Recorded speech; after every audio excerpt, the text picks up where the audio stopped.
Finally! We finally have some stuff to talk about in regards to the Vancouver Canucks. Not the Abbey Canucks, not some Vancouver speculation, not Brock Boeser being linked to 9 other NHL teams like David Penyota's article yesterday went out there and said, but we have ourselves an interview posted on hockeysverige.se by multiple authors. This is by Uffe Bodin and Elias Johansson, who went out there and posted a full-on sit-down video interview with Vancouver Canucks center Elias Pettersson and Anaheim Ducks center Leo Carlsson. The title of the article, which the video is included in, says it's hockey in Canada, and it doesn't get any better.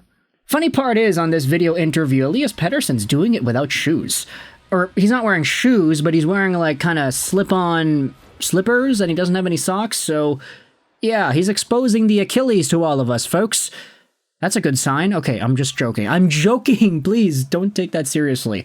But this interview is in Swedish, so unless you actually understand Swedish, you kind of don't really get much value in listening to it, which is why the article has a bit of a transcription itself as to what's going on with these guys and what is said. But what I also wanted to dive into was a tweet posted by Andreas Wall, who is a primary Canucks fan and who also happens to be from Stockholm, Sweden. So he ended up making a post on Twitter that we are going to shout out and give a whole bunch of love to. Canucks Elias Pettersson and Anaheim Ducks Leo Carlsson were interviewed by the brilliant Uffe Bodin for Hockey Sverige about their journey to the NHL and life in their respective situations. Elias Pettersson was taught early on not to trust the media, so many Vancouverites think he's arrogant, and to those people, you may want to listen to this interview. Both Elias and Leo are amazing people from 2 different worlds, both in Sweden and in the NHL.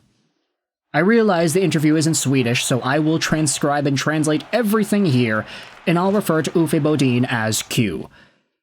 Q for question, of course. This tweet's hella long. He went out there and transcribed the entire thing, and that is awesome. I mean, huge props over to Andreas for putting in the brunt work and getting this done. And this tweet did get 60,000 views, so if you're on Twitter, you probably did see it. It did go sort of viral here. Let's dive into some of the Elias Pettersson discourse in regards to his time in Vancouver. The initial question, though, actually talks about both Pettersson and Carlsson. There are obviously many similarities between you two. Drafted early, debuted at young ages, had huge expectations on you. How do you deal with that as a young player, and how do you navigate through that and find your place? For EP, he said it was just really cool, playing against NHL teams. It was something you always dreamed about. You just can't forget what helped you get there, and try to be the player that you are, and not change your game too much.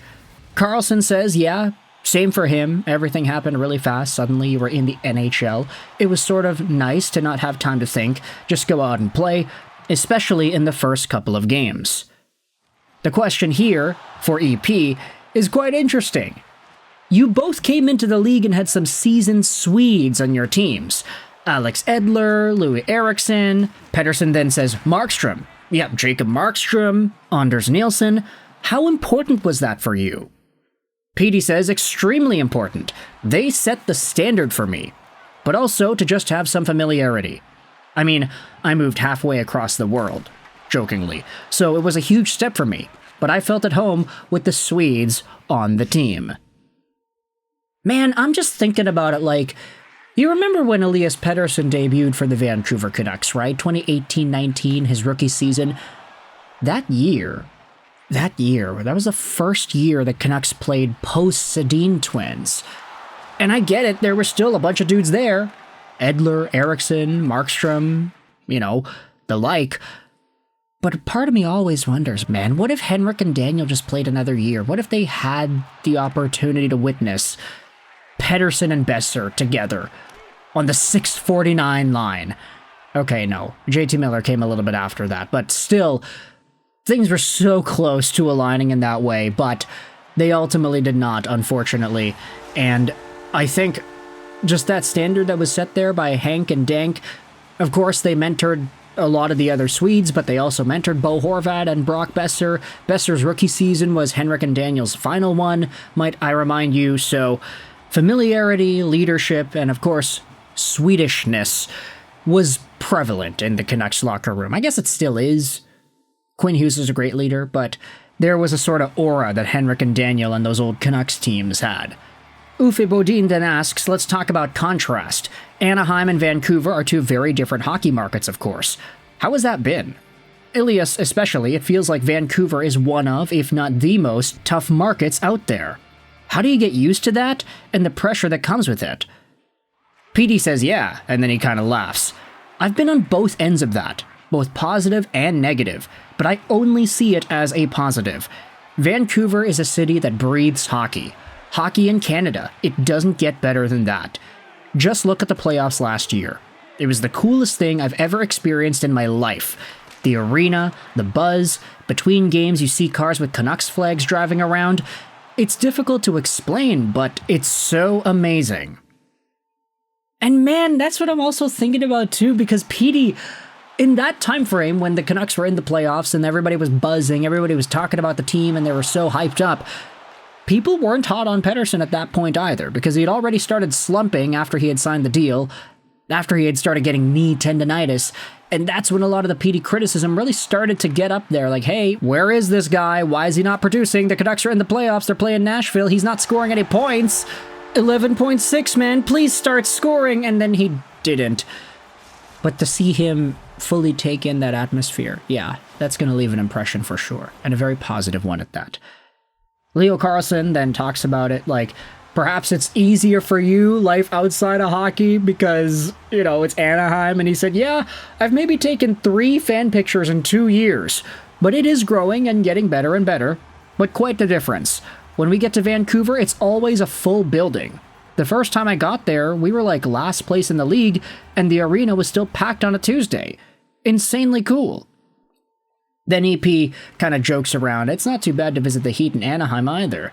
Yeah, you can't complain about the temperature. It rains in Vancouver pretty much, right? Yeah, it does, PD says, but the winters don't get so cold, so I don't mind it. The next question here is interesting. All right, Elias, how have you dealt with not being able to move around as freely as Leo Carlsson can in Anaheim? Depends how you look at it, PD says. Sure, you get recognized, but you get recognized because you're a hockey player. You're living your childhood dream, so I'll happily deal with that. I've had much worse when I grew up, so I'll do my best to be happy and accommodating. It's a good problem, quote-unquote, to have. I'm guessing you've experienced more than the 3 encounters that Leo Carlsson had. Yeah, for sure, but everyone that approaches me are great, so I try to spend as much time with them as I can. That's the long tweet posted by Andreas Wall, so big shout out and big thank you to Wall for putting this up here on Twitter. I think Elias Pettersson, especially when you just listen to the clip and you see the guy smiling and laughing about this stuff, he is feeling pretty good. And that, I think, is a lot more optimistic for Canucks fans to internalize, seeing EP not be so down on himself, not be so doom and gloom like he had been in the past. And I know there are going to be folks in the comments and folks that respond to this sort of interview and thought process that I'm putting out here, saying, like, why do we have to baby this guy? Why do we have to think about him? Oh, he's happy. Yay, that's good, right? Like, it's put up or shut up, right? You're an NHL player, you're making $11.6 million. Why do we have to treat this guy like that? Why do we have to talk about him like that? And that's where the, I think, difference in values seems to lie. Because you can have that perspective, you can have whatever perspective you want. You're free to think about it. Freedom of thought exists, right? But the fact is, it's been very well documented that when Elias Pettersson is in his head and when he isn't feeling it, he isn't feeling good, that's when he absolutely sucks. Like, he is not effective, not anywhere near as dangerous of a hockey player when he is second-guessing himself. And so, as fans, I mean, it's going to be an obvious thing to look out for, like, oh, he's looking good, he's feeling good. That's a positive. Because at the end of the day, if it makes PD a better player, then that's what everybody wants, right?